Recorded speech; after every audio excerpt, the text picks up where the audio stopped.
Iran Israel সংঘর্ষে মার্কিন পলিসিটা কি হবে আপনাদের কি মনে হয়?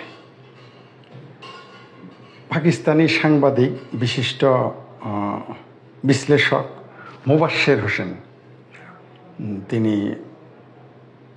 পাকিস্তানের একজন বিখ্যাত বুদ্ধিজীবী এবং সাংবাদিক। মোবাশ্বের হোসেন সহ পাকিস্তানের কিছু ইউটিউব চ্যানেল এবং সাংবাদিক মানে আপনার মিডিয়াতে, ইলেকট্রনিক মিডিয়াতে দেখলাম, সেখানে বলা হচ্ছে যে ইসরায়েল একা হয়ে গেছে।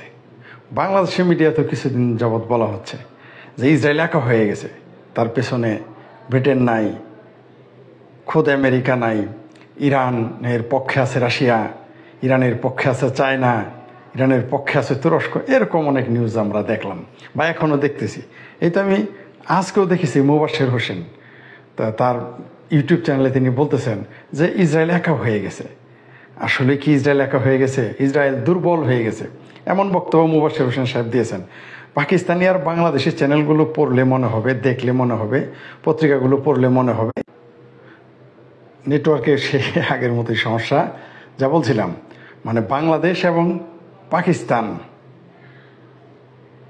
এই দুই দেশের পত্রিকা এবং টিভি নিউজ দেখলে মনে হবে ইসরায়েলের ক্ষমতা শেষ হয়ে গেছে, ইসরায়েল একা হয়ে গেছে, সে ইরানের সাথে, হামাসের সাথেই পারে নাই, আর তো ইরান, বিষয়টা এরকম। কিন্তু বাস্তবতাটা কি? ব্রিটেন বলেছে, এই ইসরায়েলকে, নেতানিয়াহুকে বলেছেন তিনি যেন খুব লিমিটেড হামলা চালান।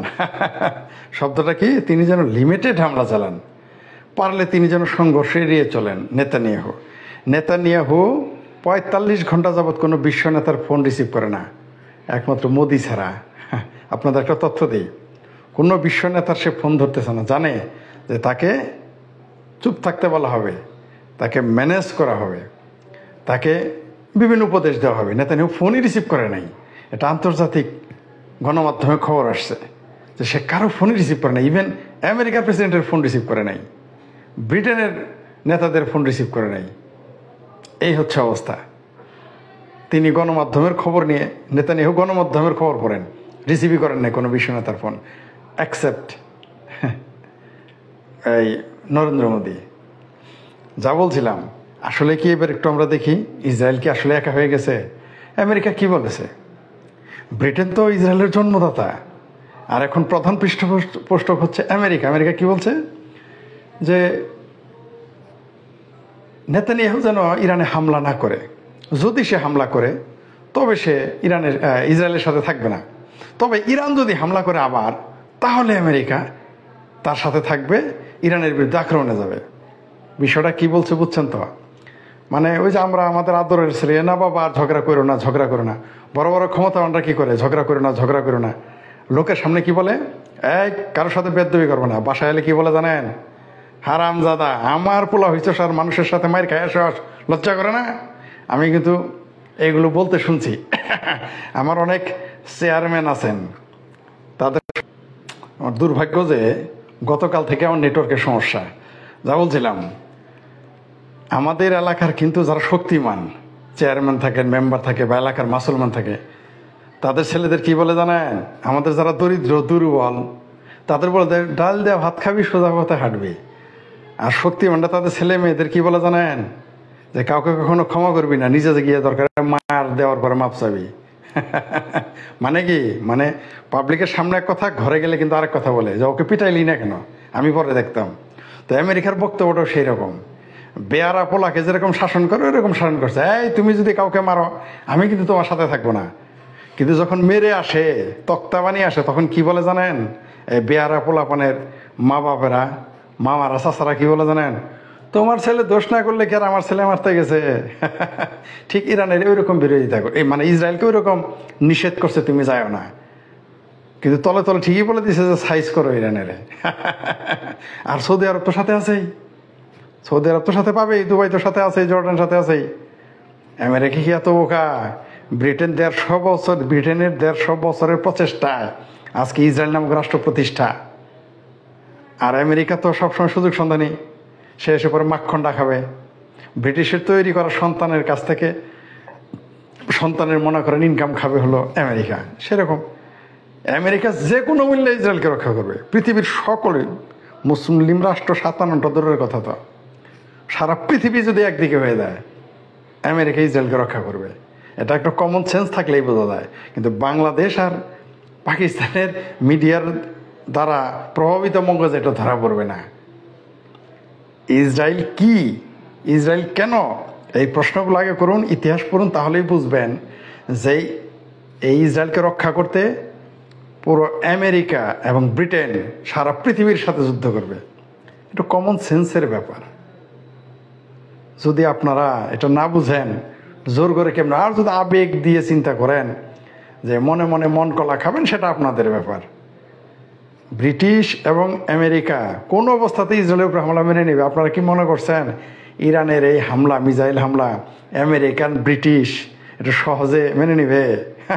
একটুও না। আর ইসরায়েল তো মানবেই না। ইসরায়েল কারো কথা, নেতানিয়াহু কারো কথাই মানবে না। বললাম তো, সে 45 ঘন্টা যাবৎ সে কারো ফোন রিসিভ করতেছে না কোনো বিশ্ব নেতার। কারণ যদি এমন লোক ফোন করলো, মানে তার ভাষায় এমন ব্যক্তিত্ব ফোন করলো, তখন সে হয়তো মুখে বলে ফেলতে পারে ঠিক আছে মেনে নিলাম। সেই জন্য ফোনই রিসিভ করে না নেতানিয়াহু। এবং আপনারা নিশ্চিত থাকেন, আমি তো ভেবেছিলাম গত রাত্রে হামলা হবে, দেখেন কি হয়, কাউন্টডাউন করতে থাকেন, যে কোনো সময় হামলা হবে। এবং এটা এত ভয়ঙ্কর হামলা হবে যে আমাদের চিন্তার বাইরে। ওটা ইরান বুঝতেছে যে তার পরিণতি কী হবে। ইরান তো মুখ রক্ষার জন্যে তুরস্কের সাথে আলোচনা করে, তুরস্কের সাথে প্ল্যান করে এই কাজটা করেছে ইরান। কিন্তু এটা ফলাফল যে কী হবে, এটা আপনারা নিজের চোখেই দেখবেন। ইরানের খোমেনি শাসন আর বেশি দিন নাই। এই খোমেনিদের শাসন, খোমেনিয়াত, ওসমানীতে ছিল খিলাফত, ইরানের বর্তমান 79 সাল থেকে ছিল খোমেনিয়াত। এই খোমেনিয়াত আর খুব বেশি দিন টিকবে না, টিকতে দিবে না ইসরায়েল। আপনারা নিশ্চিত থাকেন, খুব বেশি সময় লাগবে না, অপেক্ষা করেন এবং দেখতে থাকেন।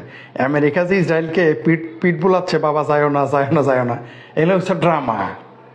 এইটুকু বুঝতো আপনার এই পাকিস্তানের বুদ্ধিজীবীরা, পাকিস্তানের মিডিয়ার লোকেরা, বাংলাদেশের মিডিয়ার লোকেরা বোঝে না, জনগণ তো আরও বোঝে না। কিন্তু যারা সচেতন তারা ঠিকই জেনে গেছে যে এর পিছনে ব্রিটেন, আমেরিকা একটা মাল কষা দিয়ে নামবে। মাল কষা বোঝেন তো, মাল কষা দিয়ে নামবে, কোনো অবস্থাতেই ছাড়বে না। তারা বিশ্বের মানুষের মন রক্ষার জন্য অনেক শব্দই ব্যবহার করে। ওই যে ফিলিস্তিনি গাজাতে নির্মমভাবে, মানে তাদের ভাষায় নির্মম হামলা চালিয়েছে, কই কী করছে আমেরিকা? কিছু করছে? প্রত্যেকবারে আমেরিকা ইসরায়েলের পক্ষে থাকছে এবং ইসরায়েলের বিরুদ্ধে যে কোনো বক্তব্যকে সে ভেটো দিছে। এটুকু এখন আপনারা বুঝেন না। আর ইসরায়েল তো নিজেই ক্ষমতাবান, ইসরায়েল তো একাই পারে এদের সাথে ইরানকে তছনছ করে দিতে। তারা আমেরিকার সাহায্য লাগবে, ব্রিটেনের লাগবে। এই যে F-35 যুদ্ধ বিমানটা কি আমেরিকা তাকে কি ওই কুতকুত খেলার জন্য দিছে, আকাশে ঘুরটি ওড়ানোর জন্য দিছে? F-35 যে বিমান, যুদ্ধ বিমান, এটা তো ইরানের রাডারও ধরা পড়বে না। এটা আপনাদের জানা আছে? দেখেন কি করে, অপেক্ষা করেন। আমরা তো বললে আমাদের ইহুদ্দি নাসারার দালাল বলবেন। আমরা কারো দালালও না, কারো পক্ষও না, কারো বিপক্ষও না। আমরা বিষয়টাকে সামনে আনি, সঠিক বিষয়টা তুলে ধরার চেষ্টা করি। আমরা অ্যানালিস্ট, আমরা বিশ্লেষক, আমরা কারো পক্ষে বিপক্ষে না। আমরা সিচুয়েশন বর্ণনা করি। বাস্তবতা কি? আপনি কি মনে করছেন ইরানকে হামলা করতে দিবে? কমন সেন্স থাকলেও তো বুঝবেন যে এটা ইরা মেনে নেবে না, আরবরা মেনে নেবে না। ইরা কি আরব? ইসলামের ইতিহাসে যার ইসলামের ইতিহাসে যার মানে মিনিমাম জ্ঞান আছে, সরে সরে জানে, বা সেই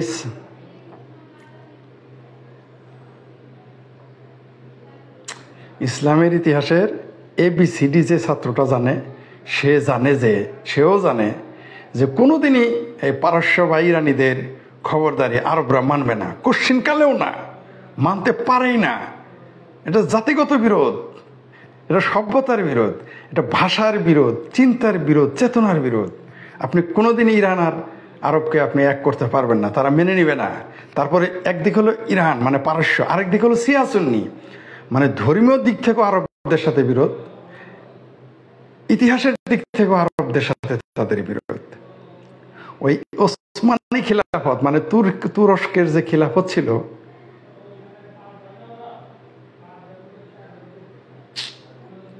সেই খিলাফত ভাঙার সময়, মানে ওই মুসলিম ওসমানিয়া খিলাফত ভাঙার সময় আরব আর তুরস্ক এক হয়ে গিয়েছিল, আরব আর পারস্য এক হয়ে গিয়েছিল। তাও কি দুইজনের ব্রিটিশের সাথে চুক্তি ছিল যে খেলাফত ভেঙে গেলে আমাদের কি সুবিধা দেবে। সেই সাথে তারা মানে শত্রু নিজেরা শত্রু হলেও তাদের অভিন্ন শত্রু হয়ে গেছিল ওসমানী খিলাফত।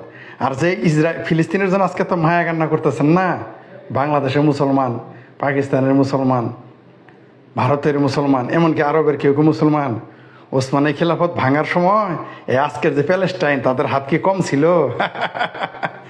এটা যারা ইসলামের ইতিহাসের অন্তত প্রাইমারি লেভেল পড়ালেখা করছেন ইসলামের ইতিহাসের, তারা সকলেই জানেন যে পারস্য, আরব এবং প্যালেস্টাইন এরা তিনজনে মিলে ওসমানী খেলাফতকে ধ্বংস করে দিয়েছে, মেসাকার করে দিয়েছে, পৃথিবীতে উধাও করে দিয়েছে ব্রিটিশের কাঁধে ভর করে। আর ভারতবর্ষের মানে আজকে যে বাংলাদেশ, ভারত, পাকিস্তান যখন এক ছিল, এই ব্রিটিশ ভারতের কিছু বেকুব মুসলমান তুরস্কের খিলাফত রক্ষা করার জন্য ভারতে খিলাফত আন্দোলন করেছিল।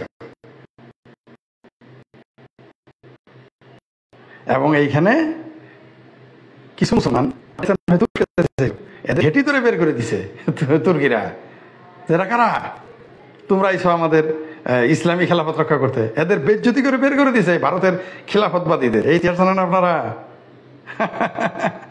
আমাদের পড়লাম তো, আমি বারবার বলি আমি ইসলামের মুফাসসির না, মুহাদ্দিস না, কিন্তু আপনার মুফতি না, কিন্তু ইসলামের ইতিহাসের তো আমি ছাত্র নাকি, একটু পড়িত নাকি।